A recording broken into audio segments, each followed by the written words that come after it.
조인트 사고, 실패야말로 행운, 비상식적인 사고가 성공으로 이끈다.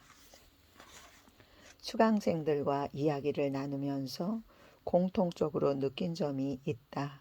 그것은 실패를 이상하리만치 두려워한다는 점이다.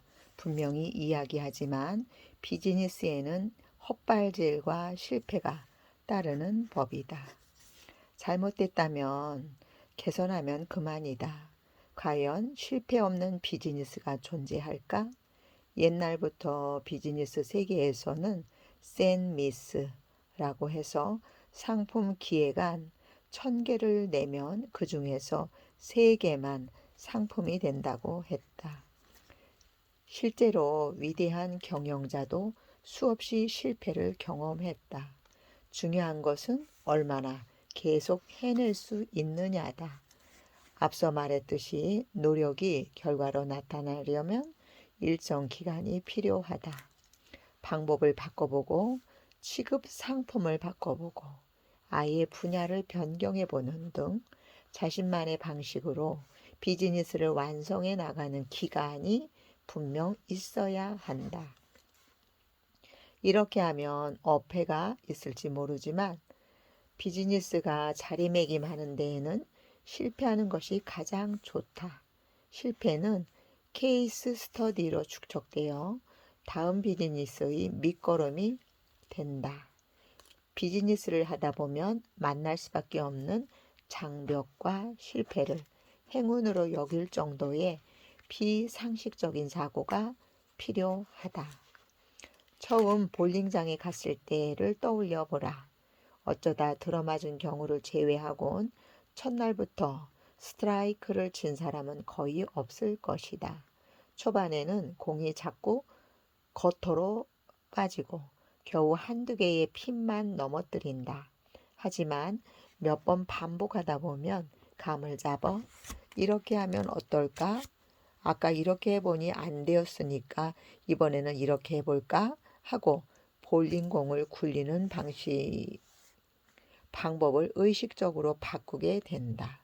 그러면 어느새 볼링공이 센터핀으로 향하면서 스트라이크를 치게 된다.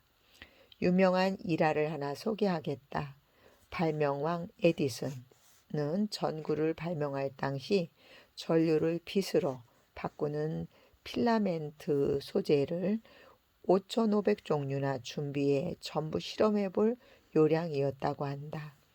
약 2,000종류의 실험을 끝냈을 때 부인이 이제 그만하는 게 어떻겠냐고 말했다. 그러자 그는 아직 3,500종류가 남았으니까 반드시 전구를 완성할 거요 라고 대답했다고 한다. 실로 비범한 인물이다.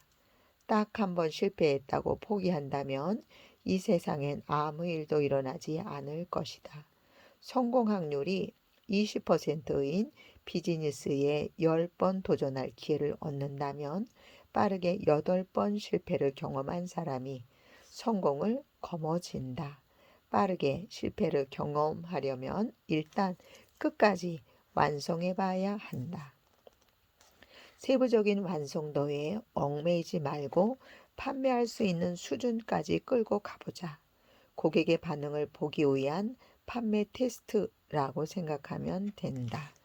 반응을 파악하고 나면 나아가야 할 방향이 보일 것이다. 그러면 고객의 반응을 반영하고 다시 개선해서 팔아보는 것이다. 이런 식으로 다방면으로 여러 가지 시도를 하다 보면 어느 순간 적중하게 된다. 초반에는 여러 각도에서 시도해보는 것이 가장 중요하다. 질보다 작업량을 중시하자. 실패하더라도 리스크를 상당히 줄일 수 있다. 이것이 이 비즈니스의 특징이다. 실제 비즈니스에서는 리스크가 매우 크다. 내가 카페를 창업해 봤던 것처럼 실제로 매장을 내는 데는 몇 천만 원의 자금이 필요하고 매출이 나지 않는다고 쉽게 형태를 변경할 수도 없다. 최악의 경우 투자금을 전부 날리기도 한다. 하지만 이 비즈니스는 다르다. 실패하면 처음부터 다시 한번 하면 된다. 헛발질과 실패를 두려워하지 말고 가능성이 보이는 것은 시도해 보면서 히트 상품을 찾아 나가면 된다. 이 비즈니스는 그렇게 해도 된다.